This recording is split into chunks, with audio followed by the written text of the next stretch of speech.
There's something unsettling about mirrors, especially in this house. You'd think by now, after all the weird stuff we've seen in the odd house, nothing would get to me. But this is different. It started small, just flashes in the corner of my eye. I'd catch a glimpse of myself in the mirror, but something would be off. A flicker of movement when I wasn't moving. At first I thought I was imagining things. Then it got worse. Anya and I were sitting in the living room, trying to figure out what to do with the day. The air felt heavy, like a storm was building. I could see it in Anya's face too. She kept glancing at the mirror over the fireplace, like she was seeing something I couldn't. I finally said, "You feel that?" She nodded, her eyes still fixed on the glass. "It's like something's watching." I got up and walked to the mirror. At first, it was just our reflections, normal, kind of bored. Then I saw it. My reflection blinked, but I didn't. A cold chill ran down my spine. The Ravi in the mirror slowly grinned, a twisted, unsettling smile that didn't belong on my face. "Anya." Before she could answer, the reflection of me reached out, pressing its hand against the glass. My real hand wasn't moving, but the version of me in the mirror was pushing harder, distorting the surface like it was liquid. I staggered back, and that's when I saw Anya's reflection too.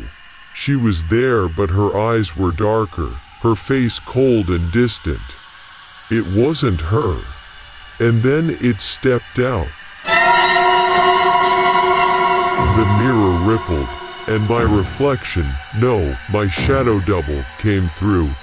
It stood there, twisted and wrong, its eyes gleaming with something dark. Anya's reflection followed, emerging from the mirror like a shadow peeled from her skin. They didn't speak, they just stared at us. These distorted versions of ourselves, as if they were waiting for something. My heart pounded in my chest. I could feel it. These things were dangerous.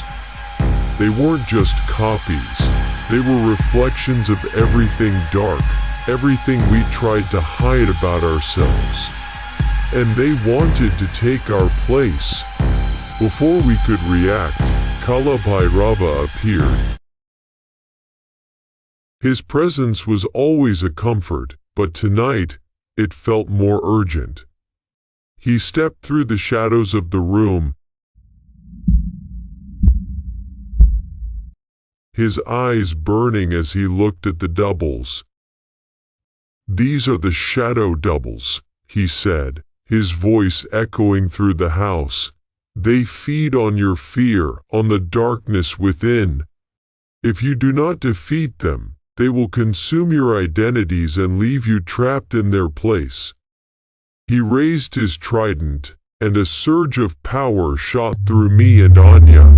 I felt it in my veins, a rush of energy that was both thrilling and terrifying.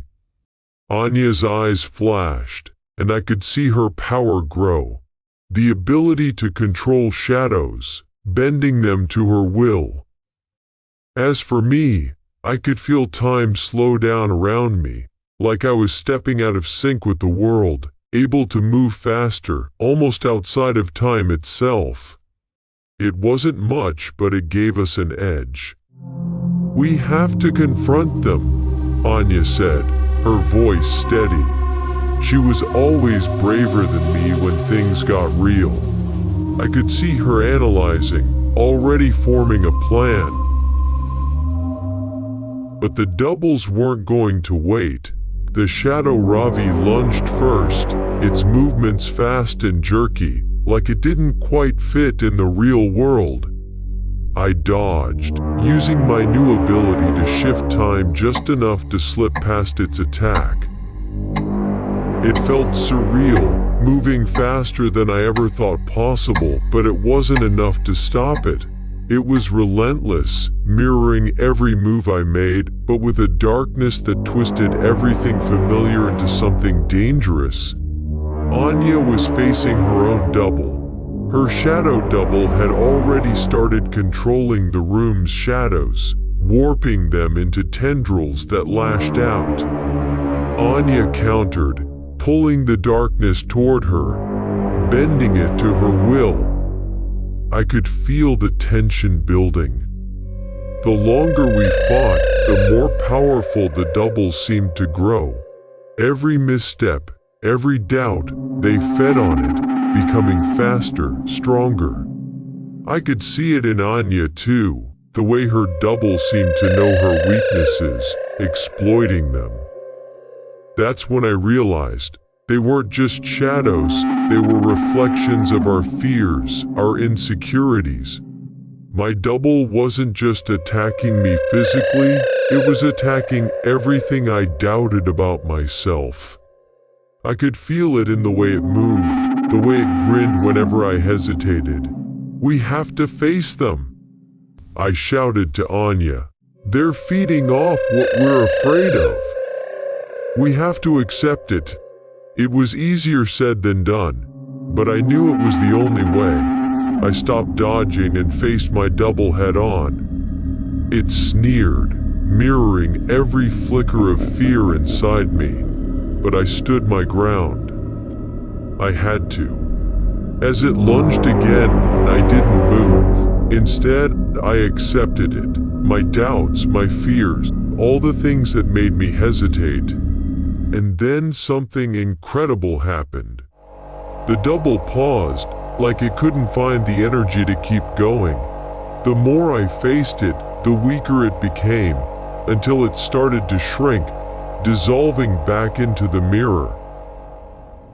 Anya caught on, and I saw her do the same. She stepped toward her double, her face calm, her powers steady. With a final decisive move, she bent the shadows back toward it, absorbing its power, and the reflection vanished, sucked back into the glass. The room settled. The mirrors were still again, just reflecting our normal selves. Bhairava stepped forward, his presence no less intense but somehow calmer now. "You have learned an important lesson," he said, his voice deep. "Your greatest enemies are often the ones you carry inside. But remember, even shadows have their place. Do not fear them, control them." He faded back into the shadows as he always did, leaving Anya and me standing in the quiet room. We exchanged a glance, exhausted but relieved. "So," I said, breaking the silence, "maybe we should cover all the mirrors in this house." Anya laughed, her first real laugh since the doubles appeared. "Yeah, maybe not a bad idea."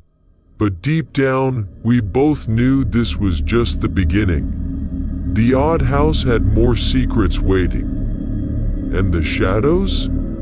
They'd always be there, lurking, waiting for their moment.